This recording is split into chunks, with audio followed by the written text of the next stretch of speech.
The story most people carry about World War II is a clean one. There were those who started it and those who stopped it. There were those who committed the crimes and those who liberated the survivors.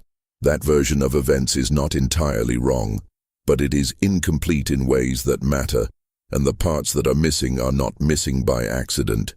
They were removed from public memory through official channels, sealed in archives, stamped with classification levels that kept them away from journalists and historians and families for decades. Some of those records have since been opened. Others remain sealed. What follows is drawn from what has been declassified, what has been documented by military tribunals, internal government investigations, and the testimonies of soldiers, administrators, and survivors who spoke years after the fact, often at the very end of their lives, because they had spent decades carrying the weight of what they had seen or done or allowed to happen.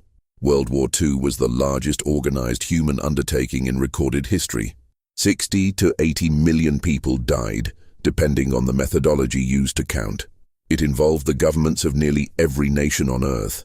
It was planned through bureaucratic structures, executed through chains of command, documented in triplicate, and reviewed by committees. The scale of it was not the result of individual madness. It was the result of systems, and systems by their nature do not feel anything. They process, they categorize, they approve, they file. That is the aspect of the war that tends to get lost in popular memory. The idea that what happened was the product of deliberate organizational architecture, that ordinary men sitting in ordinary offices made decisions that resulted in the deaths of millions, and that those men went home at the end of the day, ate dinner, went to sleep, and returned the following morning to continue the work. That is not a comfortable thing to hold in mind, but it is what the documents show, and it is what the survivors described. Again and again, the testimony of those who lived through the administrative machinery of the war returned to the same observation. It was not chaos. It was order. The first thing that needs to be understood is how information was managed. Every major government involved in the war had a censorship apparatus. Some of those apparatus were crude. Others were extraordinarily sophisticated. The United States established the Office of Censorship in December of 1941, within days of the attack on Pearl Harbor. At its height, the office employed more than 14,000 censors whose sole function was to review mail, cables, and broadcasts for information that could be damaging to the war effort. The definition of damaging was broad. It included operational security, naturally, but it also included anything that might lower public morale, anything that might complicate diplomatic relationships, and anything that might embarrass the military or the government. What this meant in practice was that enormous categories of information simply disappeared from public view for the duration of the war and, in many cases, for years afterward. Soldiers who wrote home about conditions that contradicted the official narrative had those passages removed before the letters were delivered. Journalists who filed reports describing friendly fire incidents, racial violence within the military, or the treatment of prisoners found their dispatches blocked at the source. Photographers working with military press pools shot thousands of images that were reviewed by censors before any could be published. The images that showed American dead were withheld from publication until September of 1943, when the government made a calculated decision that some exposure to American casualties might actually increase enlistment and bond purchases.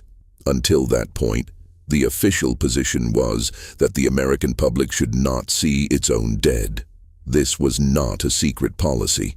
It was openly acknowledged within the government as a communications strategy. What was not acknowledged publicly was the degree to which the policy extended beyond dead bodies to encompass the full scope of what the war actually looked like from the inside. The war, as most Americans experienced it during those years, was a mediated version, constructed through selected imagery and approved language, and the gap between that version and the reality experienced by the men who fought it was enormous. Veterans returning from combat theaters were given specific instructions about what they could and could not discuss. The Army and Navy had formal debriefing protocols that included signed agreements not to disclose certain categories of operational information. What was framed as a security measure was also, functionally, a mechanism for controlling the historical record. Men who had witnessed mass civilian casualties caused by Allied bombing, men who had participated in or observed atrocities against prisoners of war, men who had been present at moments that would have been profoundly damaging to the official narrative, were bound by those agreements in ways that often lasted for the rest of their lives. The classified programs run by American intelligence during the war represent a separate category of institutional silence. Operation Paperclip is perhaps the most documented of these, but it is worth examining in some detail because the mechanism it used became a template for how uncomfortable information was managed for decades. The program, which began under a different name in the final months of the war and was formally organized under the Paperclip designation in 1946, brought German scientists, engineers, and technical specialists into American government service. The stated rationale was that their expertise was necessary to counter Soviet technological development. That rationale was not inaccurate, but it was incomplete. Many of the individuals recruited under Operation Paperclip had direct involvement in the most extreme programs of the Nazi regime. Werner von Braun, who became the central figure in the American space program, had been an SS officer and had used slave labor from the Dora Mittelbau concentration camp to manufacture V-2 rockets. The conditions at Dora were such that more workers died producing the rockets than were killed by the rockets themselves. Von Braun was aware of these conditions. He visited the facility. He requested additional workers from SS administrators. These facts were contained in documents that were classified by American military intelligence and withheld from the public, from journalists, and from the German government for decades. The Joint Intelligence Objectives Agency, which administered Paperclip, had a specific protocol for managing the records of recruited scientists. Files were reviewed, and entries that might complicate the recruitment process, including records of specific crimes, SS membership, and documented involvement in human experimentation, were altered or withheld from the State Department, which had formal authority to deny entry to individuals with Nazi affiliations. Approval came anyway. The paperwork was managed. More than 1,600 German specialists were brought to the United States under the program. The full scope of what their records contained was not publicly known until researchers began accessing the files through the Freedom of Information Act, beginning in the 1970s. The parallel program on the other side of the emerging Cold War divide involved the Soviet Union absorbing its own cohort of German technical personnel. The rocket scientists and engineers who ended up in Soviet hands worked under different institutional constraints, but toward the same ends. The space race of the 1950s and 1960s was, in a structural sense, a competition between two groups of German scientists working for opposing superpowers, neither of which found it convenient to discuss that arrangement openly. What Paperclip illustrates is a specific kind of institutional calculation. The individuals making the decisions were not ignorant of the crimes involved. The records were reviewed. The affiliations were known.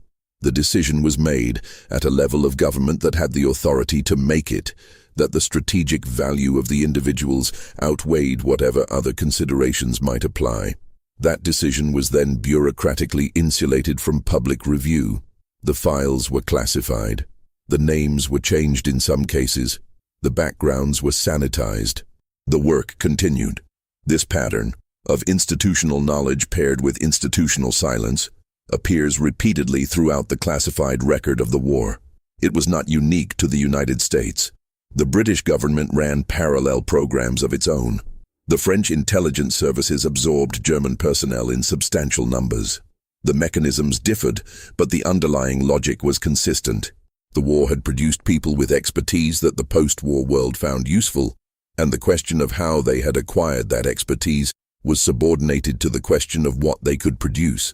The bombing campaigns conducted by Allied air forces represent another area where the classified record diverges substantially from the public understanding. The strategic bombing campaign against Germany and later Japan was presented to the public during the war and in the years following as a campaign against military and industrial targets, factories, rail yards, shipyards, oil refineries. That was the official framing, and it was not entirely false. Those targets were bombed. But beginning in 1942 and accelerating through 1944 and 1945, the strategic bombing campaign included deliberate area bombing of German cities, with the explicit goal of destroying housing, killing civilian workers, and breaking what planners called the morale of the enemy population. The internal documents of the British Bomber Command are detailed on this point. Air Marshal Arthur Harris, who commanded Bomber Command from February 1942 until the end of the war, argued consistently and in writing that the most effective use of the bombing campaign was the systematic destruction of German cities. His correspondence with the Air Ministry is explicit about the intent. The goal was to kill enough German civilians, primarily working-class residents of industrial cities, to cause a collapse of the German will to continue the war.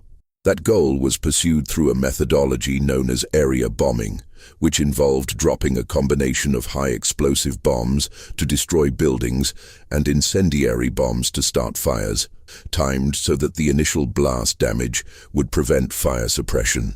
The firestorm that destroyed Hamburg in July and August of 1943 killed approximately 42,000 people in 4 nights.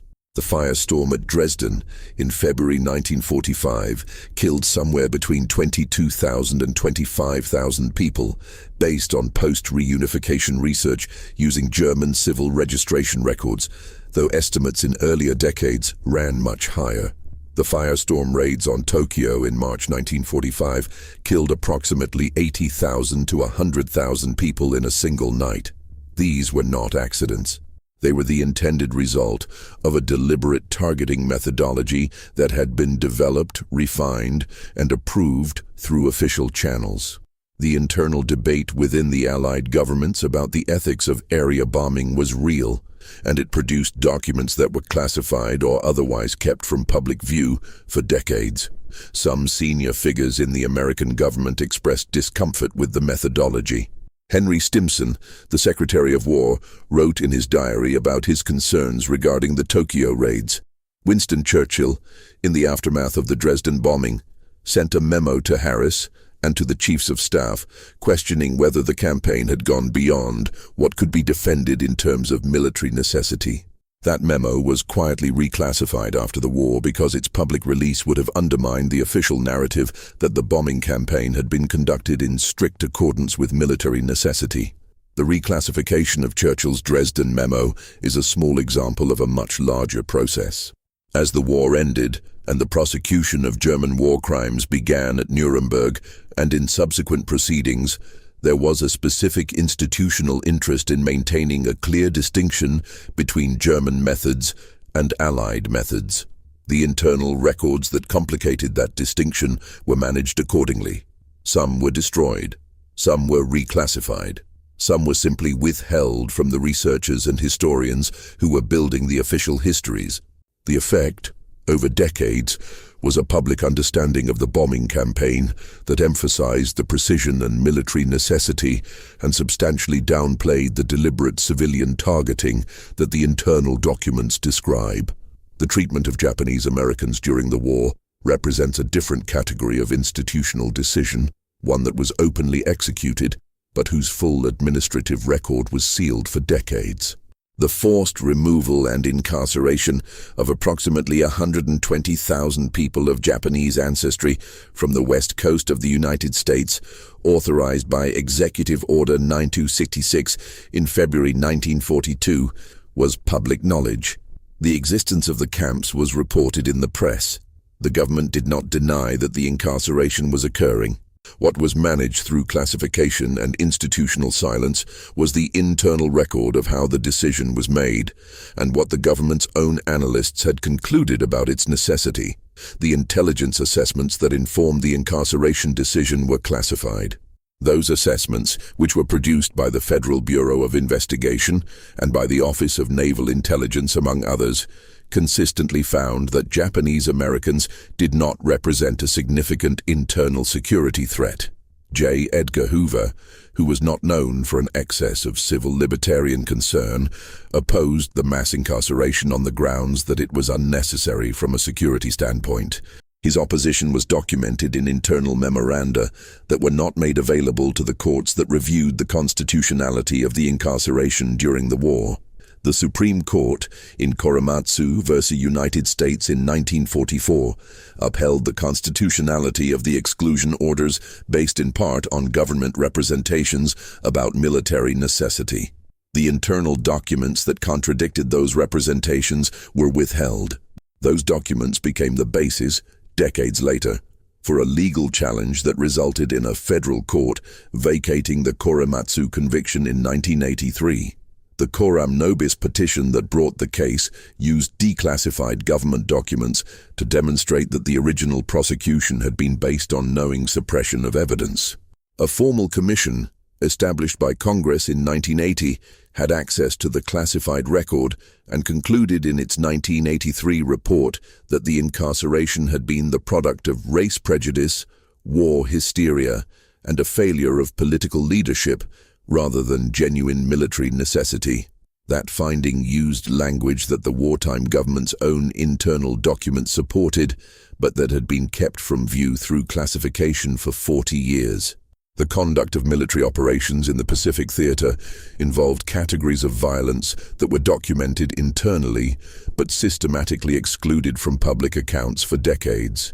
The treatment of prisoners of war in the Pacific differed substantially from the treatment of prisoners in the European theater, and the difference operated in both directions.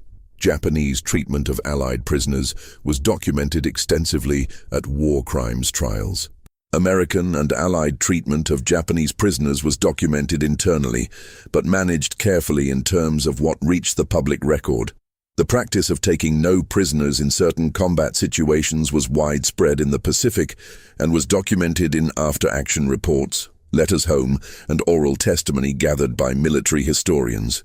Admiral William Halsey made public statements during the war that explicitly encouraged the killing of Japanese combatants in terms that would have constituted an incitement to atrocity under the laws of war as they existed at the time. Those statements were reported by the press and generated no official response. The internal military review process, which in theory was supposed to investigate incidents involving the killing of prisoners and wounded combatants, operated selectively. Cases involving specific incidents that could be definitively attributed to identified individuals were occasionally prosecuted. The broader pattern of systematic killing was documented in the classified record and not pursued.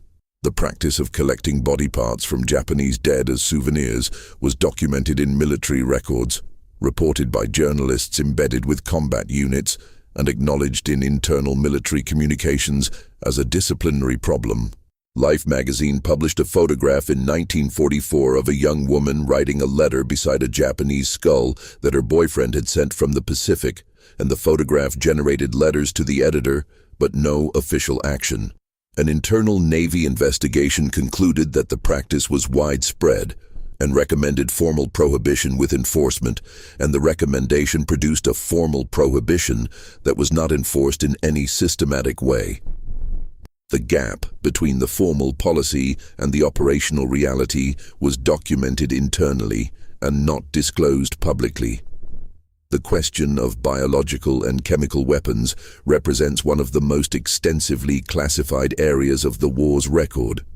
Both the use of such weapons and the programs developed to produce them were subject to classification that in some cases remained in effect for more than half a century.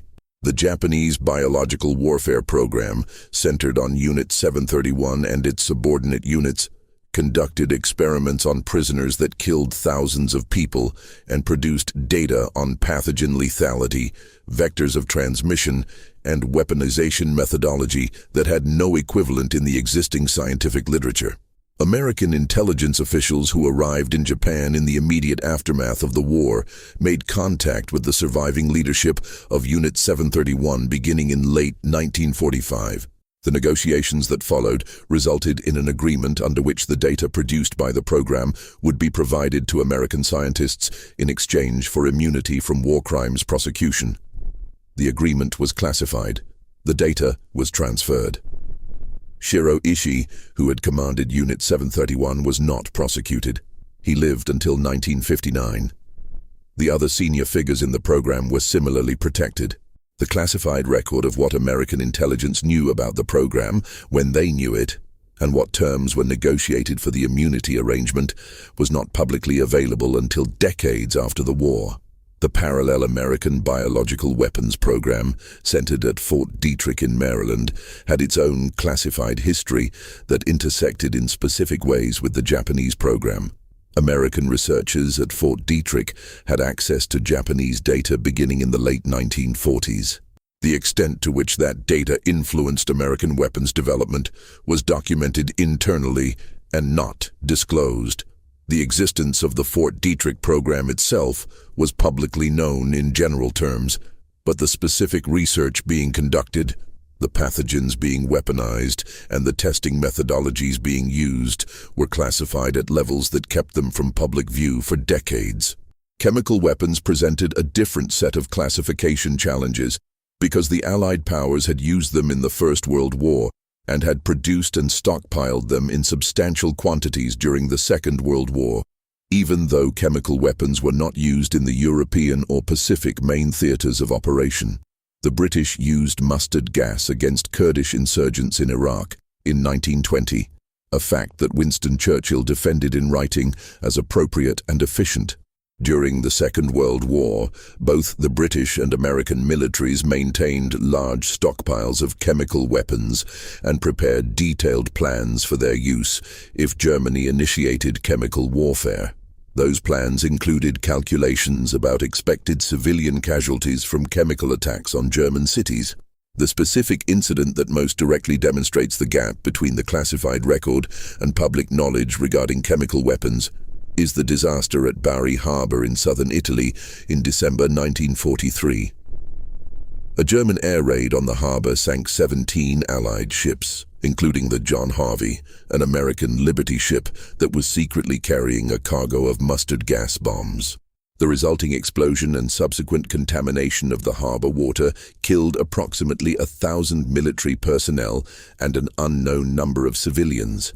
Many of the casualties died from mustard gas exposure rather than from the bombing itself.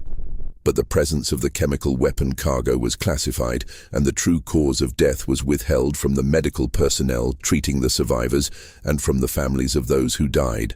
The medical officer charged with treating the Bari casualties was Lieutenant Colonel Stuart Alexander, who correctly identified mustard gas as the causative agent and submitted a report to the medical chain of command. His report was classified. The British government, which had supreme authority over the harbor, refused to acknowledge the presence of chemical weapons in the cargo. Medical personnel treating survivors were not given information about what the patients had been exposed to, which compromised the treatment they received. Alexander's report remained classified for decades. The official Allied records of the Bari disaster described it as a conventional bombing raid. It was not reclassified and made available to researchers until the 1960s, and even then, the full account did not receive broad public attention until historians began writing about it in the 1980s. The administration of occupied territories produced its own categories of classified institutional record. The occupation of Germany after the war involved the management of millions of displaced persons, the reconstruction of a destroyed civil administration, and the prosecution of individuals identified as having committed war crimes. It also involved decisions about which former members of the Nazi apparatus would be prosecuted, which would be used, and which would be quietly allowed to disappear into civilian life in West Germany or in other countries. The Gehlen organization, named for Reinhard Gehlen, who had been the chief of the Wehrmacht's intelligence operations on the Eastern Front, was established in 1946 with American sponsorship as an intelligence network focused on Soviet activities. Galen's network included former SS officers and Gestapo personnel, individuals who had been directly involved in the administration of occupied territories in Eastern Europe where mass killings had occurred. The American intelligence officers who established the working relationship with Galen were aware of the backgrounds of the individuals involved. The documents from the CIA relating to the Galen organization were partially declassified in the 1990s, and they contain explicit discussion of the known criminal histories of individuals who were nonetheless brought into the organization's operational structure. The broader process of denazification in the American occupation zone produced an enormous volume of documentation that was classified and managed in ways that shaped the public record for decades. The program was formally organized and produced individual case files on millions of Germans. What the classified record shows, and what did not become fully apparent until historians gained access to the occupation archives, was the extent to which the program was systematically undermined from within. German administrators who were charged with implementing denazification used their positions to protect colleagues and subordinates. American occupation officials, increasingly focused on the emerging Soviet threat, reduced the priority assigned to denazification. Individuals who had held significant positions in the Nazi administrative structure obtained clearances that their case files, read in full, should not have supported. The records of the Nuremberg trials and the subsequent proceedings known as the subsequent Nuremberg trials represent an unusual category in the classified history of the war. The major trial itself was a public proceeding, and the documentary record it created was extensive and largely accessible. But the selection of defendants, the decisions about which charges to bring and which to omit, and the negotiations among the four Allied powers about the structure of the proceedings involved diplomatic communications and internal memoranda that were classified and not available to the public or to Defense Counsel. The Soviet Union's position in the proceedings created specific classification challenges. The Soviets had insisted on including the massacre at Katyn, in which approximately 22,000 Polish officers, intellectuals, and professionals had been killed, in the charges against the German defendants, attributing the massacre to German forces. American and British intelligence had information indicating that the massacre had been committed by the Soviet NKVD in 1940, before the German invasion of the Soviet Union. That information was not introduced into the proceedings. The Allied powers had made a joint decision not to challenge the Soviet attribution because doing so would have disrupted the ongoing tribunal and complicated diplomatic relationships with the Soviet Union. The internal communications about this decision were classified. The Katyn massacre was eventually attributed to the Soviet Union by the Soviet government itself in 1990, 50 years after the killings. The question of how the war ended in the Pacific also has a classified dimension that remained obscured for decades. The decision to use atomic weapons against Japan was made at the highest levels of the American government and was documented extensively in retrospect. What was classified for much longer was the internal military analysis of alternatives and the diplomatic intelligence about Japanese peace overtures that preceded the Hiroshima and Nagasaki bombings. American signals intelligence, operating under the program codenamed MAGIC, had intercepted communications between the Japanese Foreign Ministry and the Japanese ambassador in Moscow in the months before the bombings. Those communications showed that Japan was seeking Soviet mediation for a negotiated end to the war. The intercepts were classified and were not made available to historians for decades.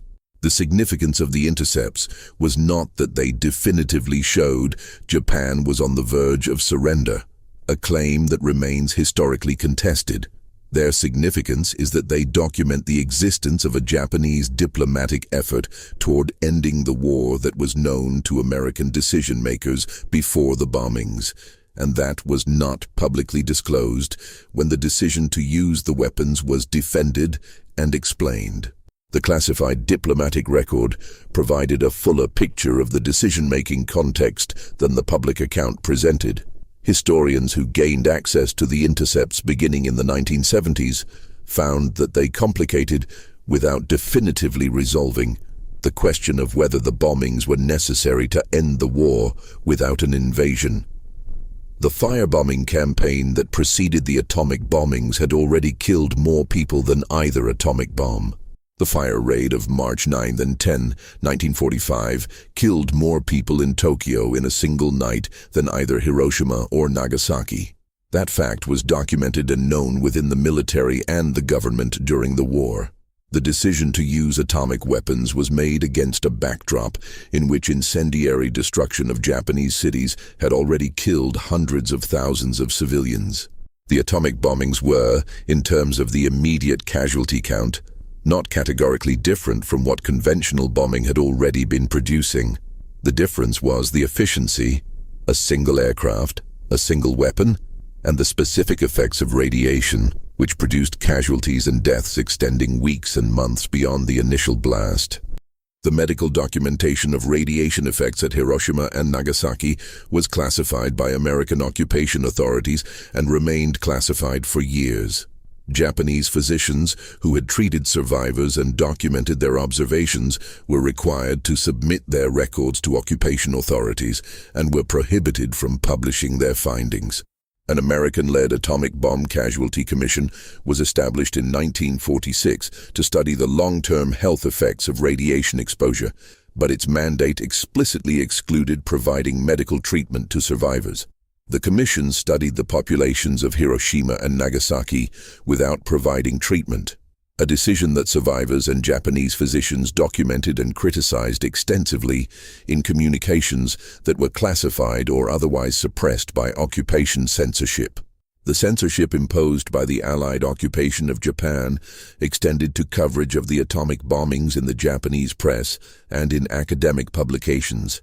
Japanese journalists and researchers were prohibited from publishing detailed accounts of the bombings or their effects.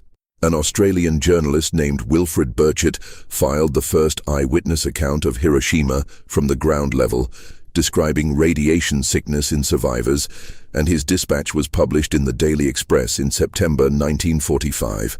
American occupation officials denied that radiation sickness was occurring, described his account as Japanese propaganda, and had him removed from the press pool. His reporting was accurate. The classified programs of human experimentation conducted in connection with the war effort represent a category that was not fully disclosed for decades, and that in some cases has still not been completely documented. The experiments conducted by Unit 731 on Chinese and Russian prisoners have been partially documented through Japanese records that survived the post-war destruction of unit files and through testimony. The experiments conducted by German physicians on concentration camp prisoners were documented at Nuremberg and in subsequent proceedings. Less publicly examined was the range of human experimentation conducted under American military and intelligence auspices during and after the war, using the specialized knowledge acquired from the programs that had been classified. The radiation experiments conducted on American civilians and military personnel beginning in the late 1940s used methodologies that drew on the accelerated knowledge base produced by the atomic weapons program. Some of those experiments involved the injection of plutonium and other radioactive materials into hospital patients without their informed consent, conducted at facilities including the University of California at San Francisco and Oak Ridge National Laboratory. The records of these experiments were classified. They were not disclosed until a 1986 congressional investigation and a subsequent investigation ordered by the Clinton administration produced a 1995 report documenting dozens of classified experimental programs involving radiation exposure. The subjects of the experiments had not been informed that they were participating in classified government research.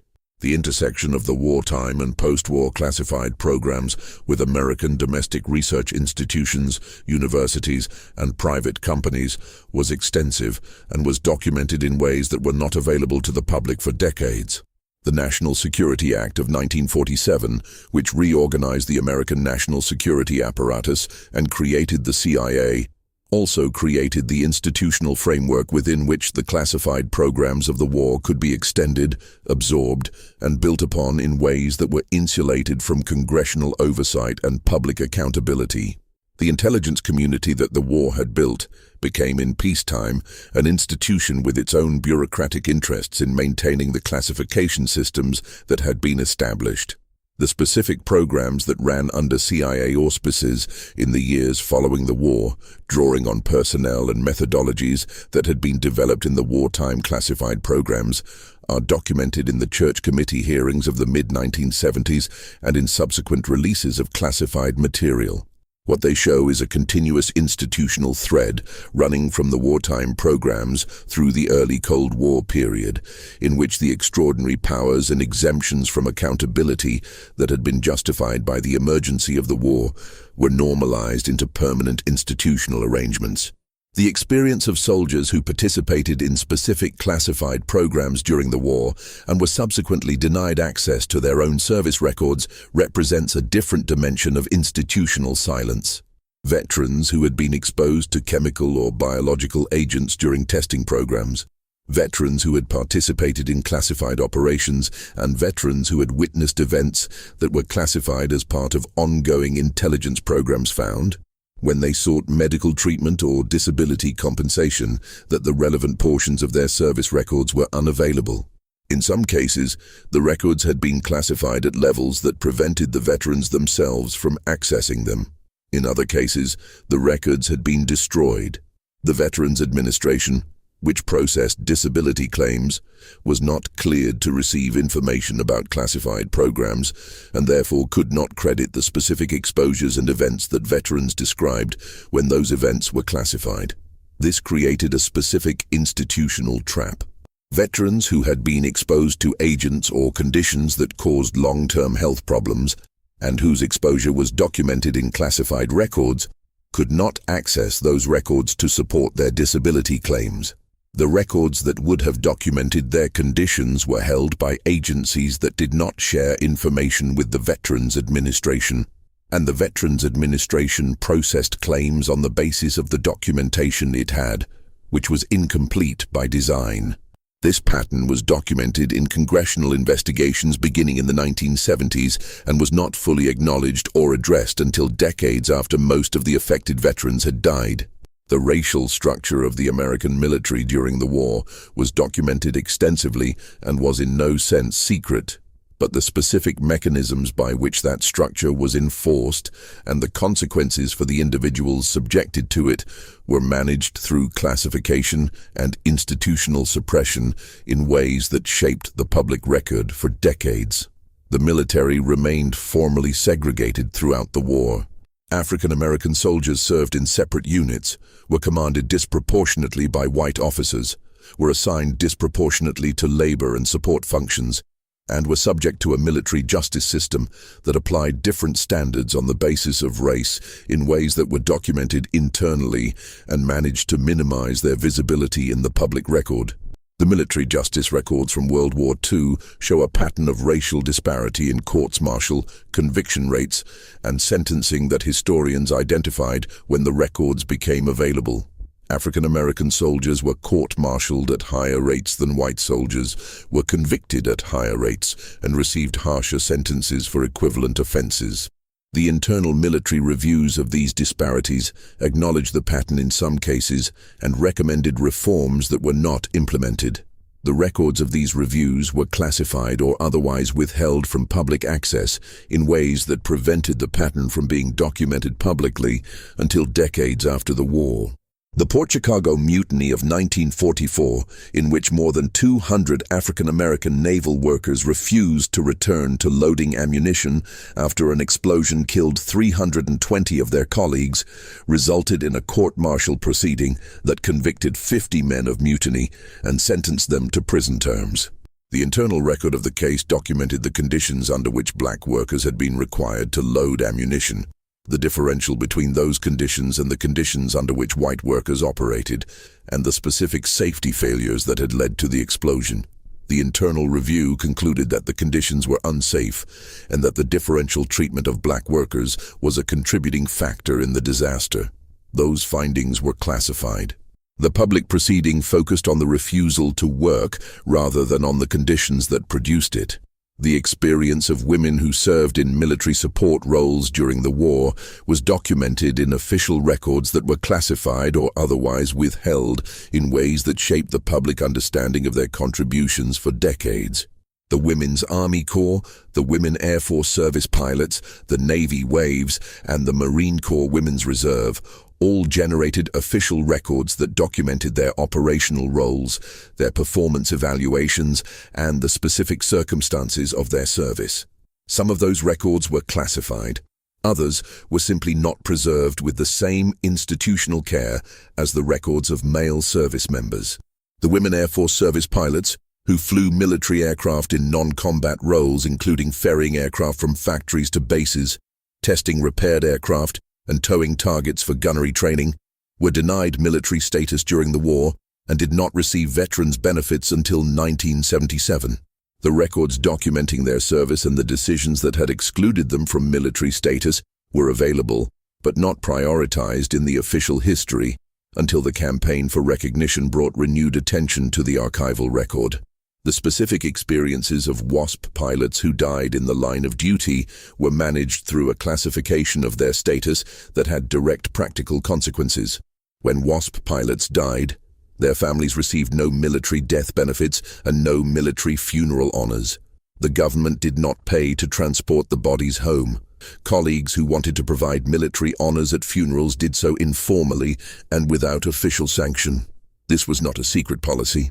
It was the result of a formal classification of the WASP program as a civilian rather than a military operation, a classification that had been made for administrative reasons and that had consequences for the treatment of those who died in service, that the officials who made the classification decision had not necessarily anticipated or publicly acknowledged.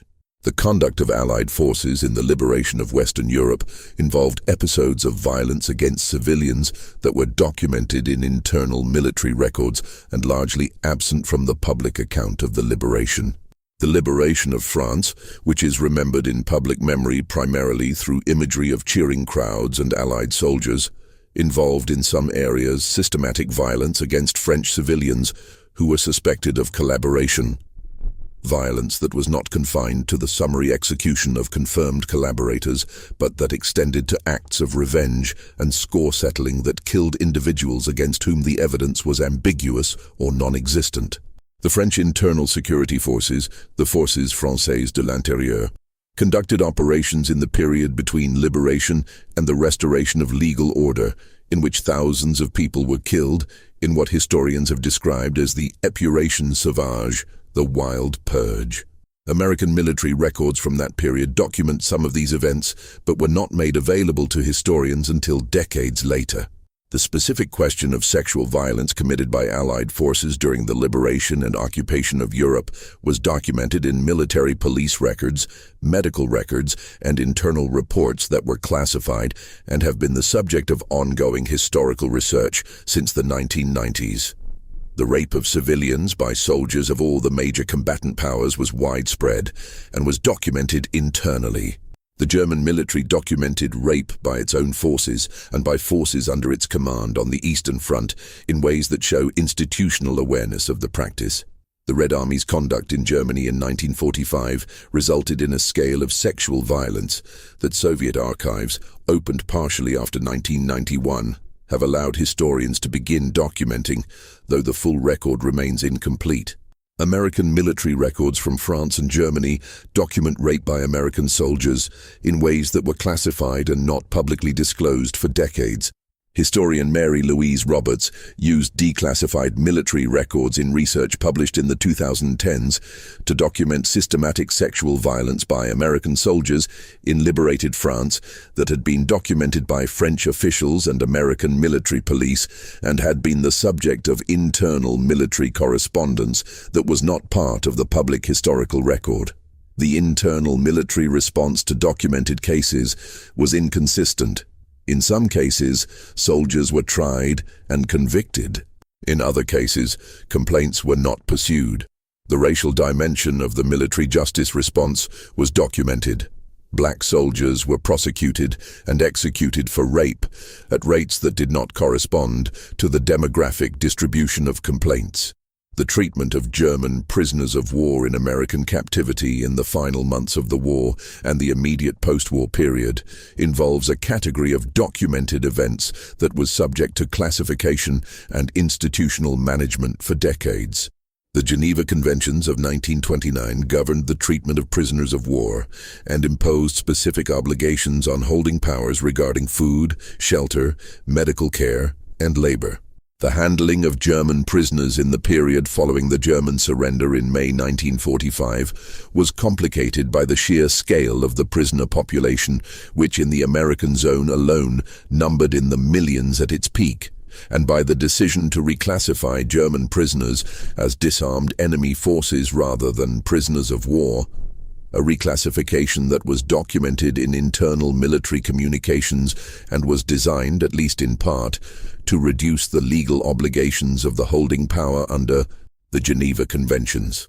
The conditions in some of the camps holding German prisoners in the Rhineland in the spring and summer of 1945, documented in internal military records and in the accounts of German survivors, involved significant mortality from exposure, malnutrition, and disease. The mortality figures are disputed among historians, but the existence of conditions significantly below the Geneva Convention standard in at least some of the camps is documented in the internal records that are available. The decision to reclassify prisoners was made at the command level and was documented.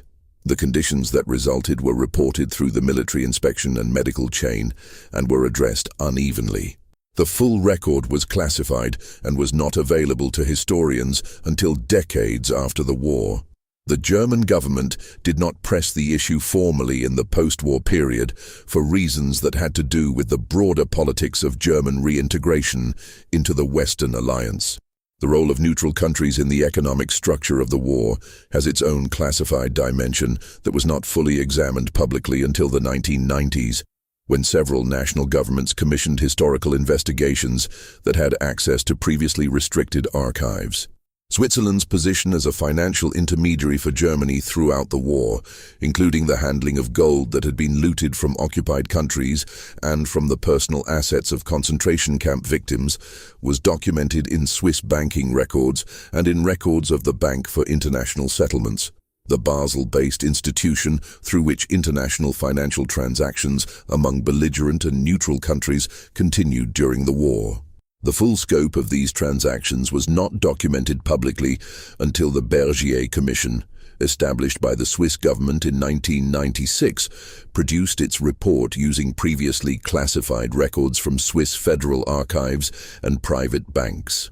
The looted gold that passed through Swiss institutions included gold that had been removed from the reserves of occupied countries' central banks and gold that had been confiscated from individuals in occupied territories. The concentration camp system had a specific economic dimension in which the personal property of prisoners, including gold, dental work, jewelry, and currency, was systematically extracted and processed through SS financial administration. The gold content of this material entered the German financial system and in some portion moved through Swiss intermediaries into international financial channels. The documentation of this process was in German SS records, some of which survived the war, in Swiss banking records, and in American intelligence documents, and the full picture did not become public knowledge until the archive investigations of the 1990s. Sweden's position as a neutral country supplying iron ore to Germany throughout the war was publicly known during the war and was a source of diplomatic friction between Sweden and the Allied powers. What was less publicly documented was the extent to which Swedish financial institutions, like their Swiss counterparts, served as intermediaries for German financial operations, and the specific terms under which Swedish iron ore deliveries continued even after the Allied powers had made clear their view that such deliveries were materially assisting the German war effort. The Swedish government commissioned its own historical investigation in the 1990s, and the resulting report, based on previously classified archive material, described a relationship between Sweden and Germany that was more extensive and more deliberately maintained than the post-war public account had acknowledged. Argentina's role as a destination for German funds and, after the war, for German individuals who were fleeing prosecution, was documented in American intelligence records that were classified for decades. Operation Odessa and similar networks that facilitated the escape of former SS and Nazi Party officials to South America are documented in American, German, and Argentine records in ways that show awareness by multiple governments of the escapes as they were occurring. The specific individuals who escaped through these networks, the routes they used, the false documents they obtained, and the individuals and institutions that facilitated their travel were documented in intelligence files that were classified and that were released in part only decades after the war. The fate of looted artwork from occupied Europe represents a category of classified institutional record that has ongoing legal consequences. The systematic looting of art, furniture, books, and cultural property from Jewish households, museums, and cultural institutions in occupied territories was organized through multiple agencies of the German occupation apparatus and was documented in German records. American forces captured substantial quantities of this material in the final weeks of the war, and the question of what had been found, where it had been found, and what had been done with it was classified for reasons that combined genuine military security concerns with institutional interest in managing the diplomatic and legal complications that full disclosure would have created. The Monuments, Fine Arts and Archives Program, the unit of the American military that was charged with locating and protecting cultural property in the European theater, produced detailed records of its operations and findings. Some of those records were classified. The full scope of what had been found and the disposition of items that did not make it back to their countries of origin were documented in ways that were not publicly available for decades. The restitution of looted art has been an ongoing process that has accelerated as archives have been opened and as legal mechanisms for pursuing claims have been developed, and the process has repeatedly encountered situations where the documentary trail that established original ownership had been classified or was incomplete in ways that complicated the legal proceedings. The specific operations conducted by the Office of Strategic Services, the American intelligence organization that preceded the CIA, generated an enormous classified record that has been released in part through decades of Freedom of Information Act requests and declassification reviews. The OSS operated throughout the war in Europe, the Pacific, North Africa, and the China-Burma-India theater, conducting intelligence gathering, sabotage, and support for resistance movements. Its records document operations that were conducted in the context of wartime emergency, using methods and making alliances that would have been difficult to justify publicly. The OSS relationships with criminal organizations, most notably the use of the American Mafia in planning the invasion of Sicily, were documented in OSS records and have been partially released.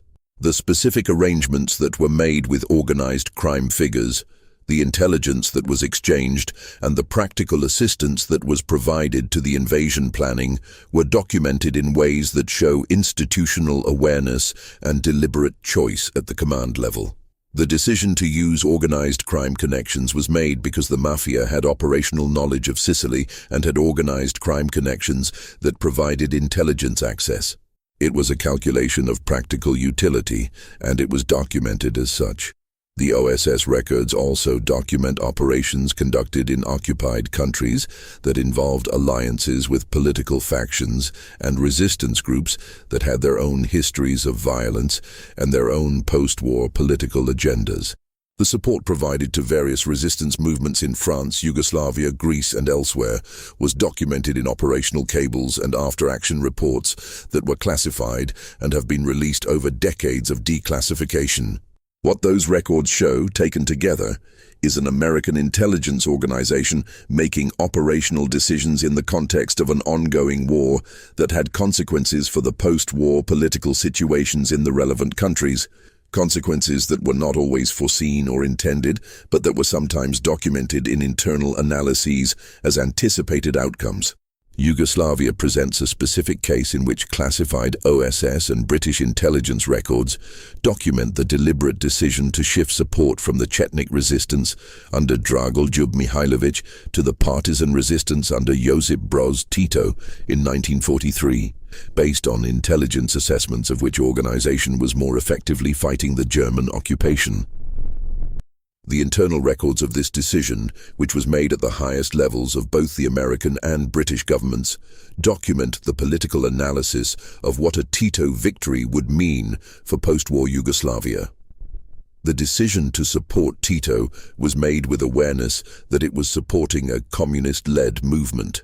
The political consequences of that decision were documented in subsequent classified communications and were not part of the public account of Allied wartime policy for decades. Greece presents a parallel case in which British policy in occupied Greece, documented in classified communications between London and British forces in the field, involved deliberate manipulation of the Greek resistance movement to protect British post-war interests in Greece and to prevent the communist-led ELAS resistance from establishing a dominant political position in post-war Greece. The cables between Winston Churchill and British commanders in Greece in 1944 and early 1945 are explicit about the political objectives being pursued alongside the military ones. Those cables were classified and were not available to historians until the 1970s. When they became available, they substantially complicated the public understanding of what the British liberation of Greece had involved, because they documented British forces taking direct military action against Greek resistance fighters who had been fighting the German occupation. The firebombing of Dresden has been mentioned, but the specific question of the timing and purpose of the Dresden raid requires additional attention because the classified record from the period shows institutional knowledge that was not part of the public account for decades. Dresden in February 1945 was a city with minimal remaining military significance. German industrial production had largely ceased or dispersed. The city was full of refugees from the Eastern Front, civilians fleeing the Soviet advance. The decision to bomb Dresden at that point in the war was made in the context of an Allied discussion about how to support the Soviet winter offensive by disrupting German transportation and communications in the East. The internal British deliberations about Dresden and similar targets in the final months of the war were classified. The Air Ministry minutes and the correspondence between Churchill and Harris that discussed the policy of attacks on city centres in the East are specific about the intended effects. The Soviet government had requested Allied bombing of German communications hubs in the East, and the bombing of Dresden was in part a response to that request. The diplomatic dimension of the Dresden decision, the fact that it was at least partly a demonstration of Allied capability and commitment to the Soviet alliance, was documented in classified communications and was not part of the public explanation of the raid. The post-raid assessment by Bomber Command, which was classified, acknowledged that the raid had produced casualties in the range of tens of thousands, a figure that was dramatically different from the public statements made in the immediate aftermath of the war, which had minimized the casualty count. The gap between the internal assessment and the public statement was documented and was maintained through the classification of the internal assessment. German casualty figures from the raid were a subject of active historical dispute for decades, partly because the most reliable German records had been captured by Soviet forces and were not available to Western historians. The occupation of Korea by Japan and its relationship to the broader Pacific War involves a category of classified records that remained sealed for decades for reasons that had to do with the post-war political relationship between the United States and Japan. Japan had controlled Korea since 1910, and Korean civilians and soldiers served in Japanese forces throughout the war, including in roles that involved the administration of prisoner-of-war camps in the Pacific. Korean men were conscripted into the Imperial Japanese Army, and some served in positions as guards in prisoner-of-war camps, for example, that resulted in their prosecution for war crimes by Allied tribunals after the war. The specific situation of Korean nationals prosecuted as Japanese war criminals was documented in occupation records and was not resolved for decades. as the Korean individuals convicted had served a foreign power under compulsion and occupied an ambiguous legal position that the prosecutorial framework was not designed to address. The comfort women system, in which women from Korea, China, the Philippines, and other occupied territories were organized into a system of sexual slavery for the Japanese military, was documented in Japanese military records that survived the post-war destruction of files and in American intelligence records from the occupation period. The systematic nature of the organization, which involved Japanese military administration rather than purely private trafficking, was documented. The post-war treatment of this documentation and the question of official Japanese government acknowledgement and compensation became subjects of ongoing diplomatic dispute between Japan and South Korea and other affected countries that has not been resolved. The specific question of what American occupation authorities knew about the comfort women system when they knew it, and what decisions were made about addressing it, was documented in classified occupation records that have been partially released in subsequent decades. The treatment of Okinawan civilians during and after the Battle of Okinawa in April through June of 1945 was documented in American military records that were classified for decades. The battle produced a civilian casualty rate that was extraordinarily high. Approximately 1/3 of the Okinawan civilian population died in the battle. The causes of civilian death included direct killing by Japanese military forces, including organized mass suicides induced by Japanese military personnel and killing by American forces. American military records document incidents of civilian killing by American forces in the context of the battle, which involved combat among a dense civilian population and produced situations in which the distinction between combatants and civilians was operationally difficult to maintain. The specific question of incidents involving the deliberate killing of Okinawan civilians by American forces was documented in internal military investigations and was classified. The records of these investigations were not made available to historians for decades. When they were released, they showed that the military investigation process had identified specific incidents, had in some cases initiated proceedings, and had in other cases concluded that the circumstances of combat had made it impossible to determine whether particular deaths constituted unlawful killing.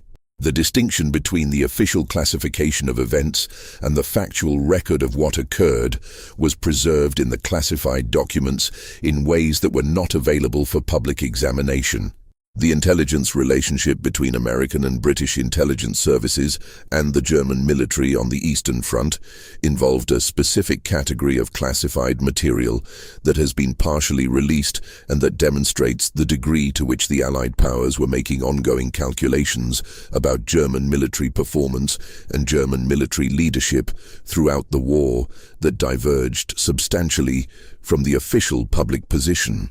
American and British intelligence services maintained contact with German military officers who had reservations about Hitler's leadership or who were seeking contact with Western powers as the military situation deteriorated. Some of these contacts were developed by OSS officers operating in neutral countries. The records of these contacts were classified, and the full scope of what was discussed in these preliminary conversations about a negotiated end to the war on the Western Front was not publicly available for decades. The question of a negotiated Western settlement while the war continued in the East, which was the position of some German military and diplomatic figures who approached American and British contacts in the final years of the war, was a subject of classified internal discussion among American and British policymakers that touched directly on the terms of the alliance with the Soviet Union.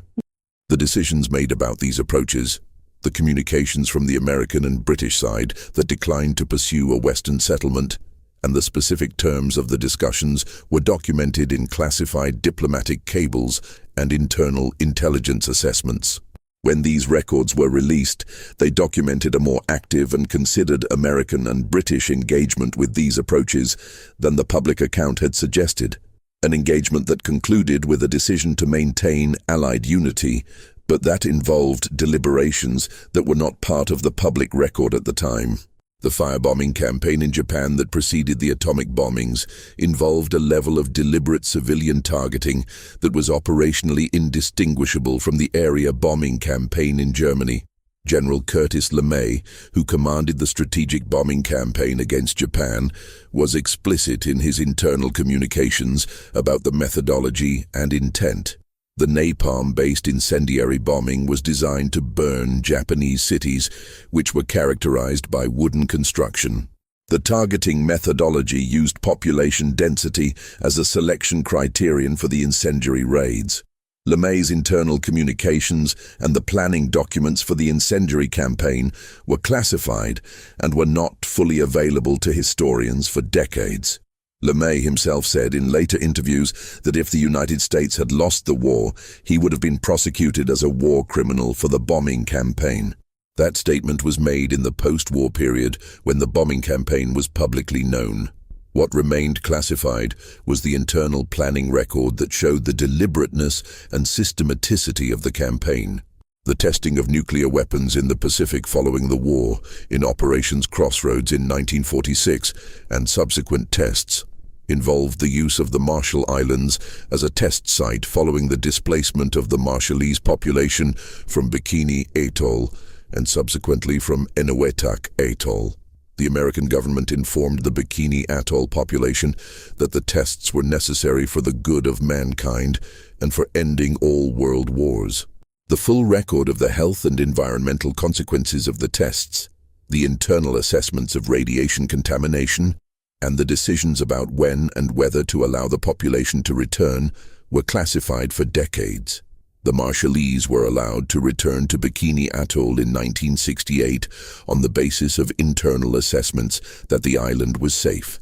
They were evacuated again in 1978 after it became clear that the radiation levels in the food supply remained dangerous. The internal documents about what was known and when remained classified until Freedom of Information Act requests in the 1990s produced a partial disclosure.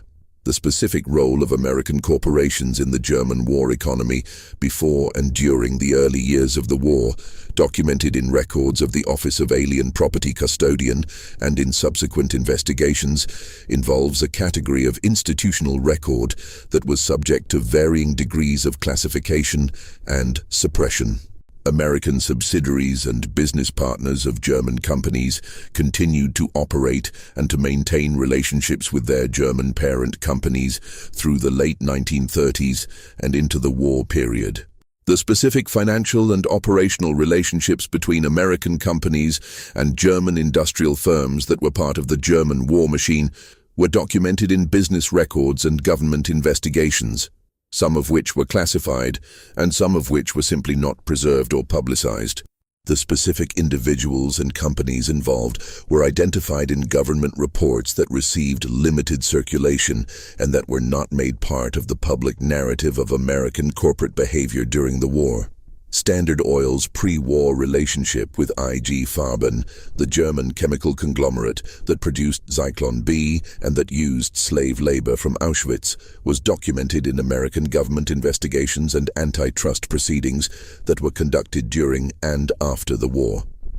The specific terms of agreements between American and German chemical and oil interests that involved the cross-licensing of patents and the division of markets in ways that constrained American military production were documented in the antitrust records.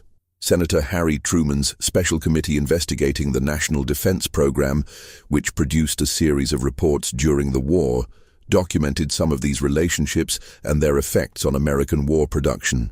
The full documentation was scattered across multiple agency records and was not compiled and analyzed in a form accessible to historians until decades after the war. The Manhattan Project itself, the American nuclear weapons program, operated under classification at the highest levels and with extraordinary compartmentalization. The scale of the program, which involved more than 130,000 workers across sites in Tennessee, New Mexico, Washington State, and dozens of other locations, was managed in such a way that most workers did not know what they were producing. The town of Oak Ridge, Tennessee, which housed approximately 75,000 workers at its peak, was not on maps. Workers commuted to facilities whose purpose they did not know. The workers who processed uranium and plutonium were exposed to radiation in ways that were documented internally and that produced long-term health consequences that were tracked through classified medical records. The health consequences of radiation exposure for Manhattan Project workers were documented internally and were not disclosed to the affected individuals. Workers who developed cancers and other radiation-related conditions in the decades following the war were not informed of the connection between their conditions and their wartime work. The classification of radiation exposure data meant that the medical record available to their physicians did not include the exposure information that would have been relevant to diagnosis and treatment. The declassification of this information, which occurred in stages over decades, came too late for many of the affected workers. Compensation programs were established in the 1990s and 2000s for Manhattan Project workers and downwinders from nuclear testing, but they were established on the basis of declassified records that should have been available to the affected individuals decades earlier.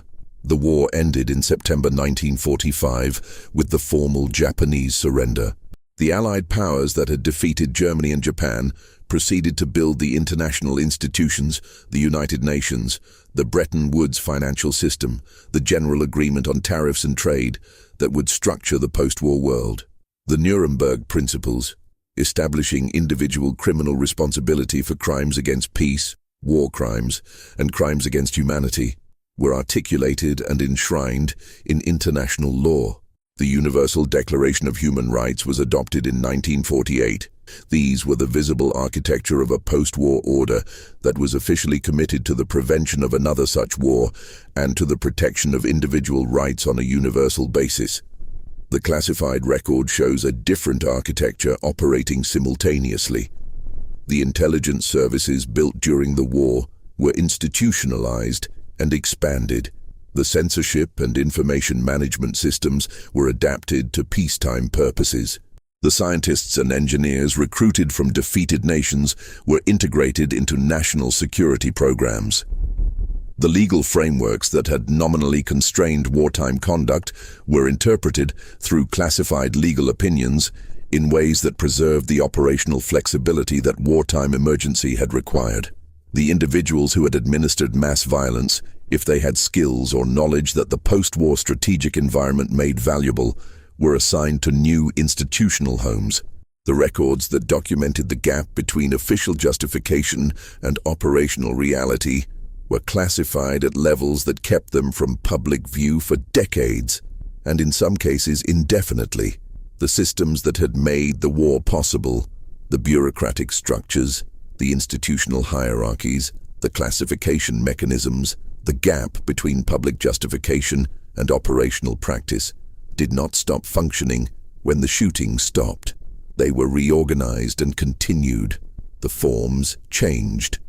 The institutional logic did not.